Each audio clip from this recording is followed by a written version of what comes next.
July 15th, 2-minute drill. We're going to start with Myles Garrett, now the highest paid non-quarterback in the NFL. Ian, Bo knows, to you, is this a smart move for the Cleveland Browns? Yeah, absolutely. There's just only a handful of defenders, maybe even fewer than that can impact the entire game as well as Myles Garrett. I mean, we hear the Aaron Donald comparisons just with the contract, money, and just with the overall type of player. I think it's warranted because even though we haven't seen the best of Myles Garrett yet, we got the back-to-back season with double-digit sacks. We know how good he is as a pass rusher. But even against the run, we just saw the Browns fall off a cliff last season after the whole Mason Rudolph assault incident. And it's not surprising because Garrett is that important to the defense. Last 5 games of the year, 124 rushing yards allowed in all those games. They were meaningful games that the Browns needed to win. This wasn't some mop-up, garbage time December game situation either. So absolutely, anytime you can pay truly one of the top 5 talents in the league on the defensive side of the ball, you have to do it.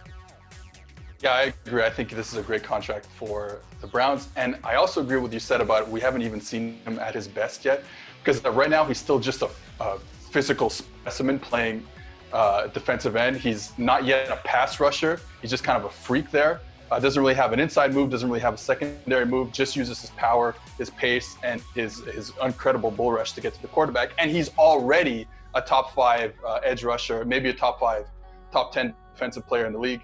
So I think this is a great move to lock him up long term. They also have some young players on defense also in the secondary. So I think this is really good for Cleveland going forward.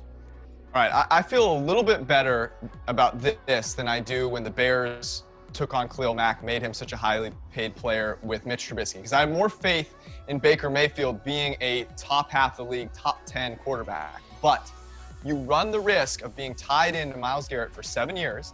And if Baker Mayfield flops, you don't have a player to take you from 7 wins to 10, 11, 12 wins. Myles Garrett can be amazing, just like Aaron Donald was, and you're still winning 5-6 games if your quarterback sucks. So I would have liked to see them give him another year, see what you can find out about Baker Mayfield. Myles Garrett had to be taken off the field last year for being immature. So I would pump the brakes a little bit. I love the player on the field when between the whistles. Afterwards, I'm not quite as sure he's got it there. So I think you have another year to wait if you want. And the information you could glean would be very worthwhile for the Browns. Yeah, speaking of waiting a year, looks like that's exactly what the Cowboys are going to do with Dak Prescott not reaching that long-term deal.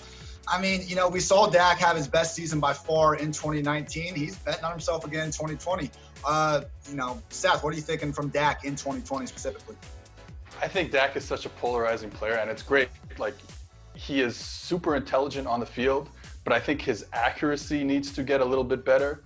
But he certainly understands the position, and he certainly understands protections, where to go with the football. Just if the accuracy, gets a little uptick from the accuracy a little bit, I think we can see a consistent top 10 player in the league.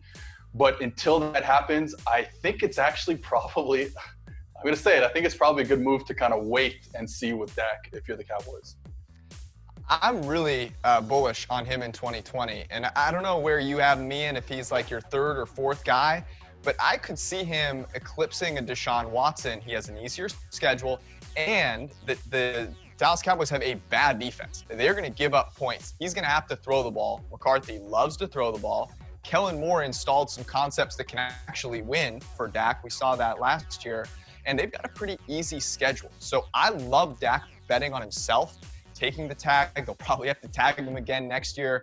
This guy's going to set himself up for a great payday. He wants to stay the Cowboys quarterback. He's going to get paid and put up stats in the process. Yeah, and I don't blame anyone for not having Dak in your top 5 real-life quarterbacks. I don't have him there. But fantasy world, yes, absolutely, he needs to be there. QB6, QB10, QB10. Last year, QB2. And, I mean, this Cowboys offense, I know they didn't make the playoffs, one of only 11 teams to average at least 6.5 yards per play since the freaking 1970 merger, and they probably got better. I mean, replacing Old Man Witten for Blake Jarwin, CeeDee Lamb in that slot. And the big thing, just in terms of fantasy that separates Dak, it's that rushing upside. Position high, 21 rushing touchdowns since entering the league. He has some room to grow as a passer, but in terms of fantasy land, he's already cemented. That's top 5. He's my QB3, only behind Patrick Mahomes and Lamar Jackson. Hot. Wow. All right, so Vegas projects the Baltimore Ravens at 11.5 wins. George, do you see them going under or over that win total? Think about this. They go 11-5 this year. Is anyone going to say that's a down year? It's a bad year for them? 11 wins is an incredible total. And last year, they had so many things go right for them. I mean, Lamar Jackson was unconscious under pressure. He was the highest graded quarterback under pressure last year. That's impressive, but it's not easily repeatable. You generally see that not be stable from season to season. So he can still be really good. I think he could improve as a passer, but the stats are going to look a little worse, and they're going to not have as dominant, I think, a start to games as they had last year. Teams are going to be gunning for them. Plus, they don't have to show anybody in the regular season. They have to show people in the playoffs. So I feel those confluence of things, at 11 would be a successful season, 11.5, the same win total as the Chiefs. I'm not buying it. I'd go under. I'm going to go over here, and it's not so much about the offense. I agree with you. We're going to see a slightly less efficient version probably of the passing game, just because it's hard to be that good again as they were in 2019. But on defense, I see a lot of similarities to what the Chiefs did between 2018 and 2019. You know, aging defense in Kansas City. And I know, maybe the age wasn't saying Baltimore, but this was a team that just had the blitz on over 50% of their opponent's dropbacks to get some semblance of pressure. Added Calais Campbell, added Derek Wolfe, added 3 top 3-round picks on the defensive side of the ball. I mean, we know the secondary is great, and this was a highly ranked defense to begin with last year. But again, I just think they had to force the pressure because they didn't have the bodies in the front 7 to just get it done, only rushing 3 or 4 guys. I think the defense could go from good to really great. So even with a little step back on offense, I got the Ravens getting that 12 wins and looking good doing it. Thanks for watching the PFF YouTube channel. And if you want to subscribe, all you have to do is push the button. Don't forget everything you get. A little fantasy, push the button. A little green line for the gambling aspects of the game, push the button. College football.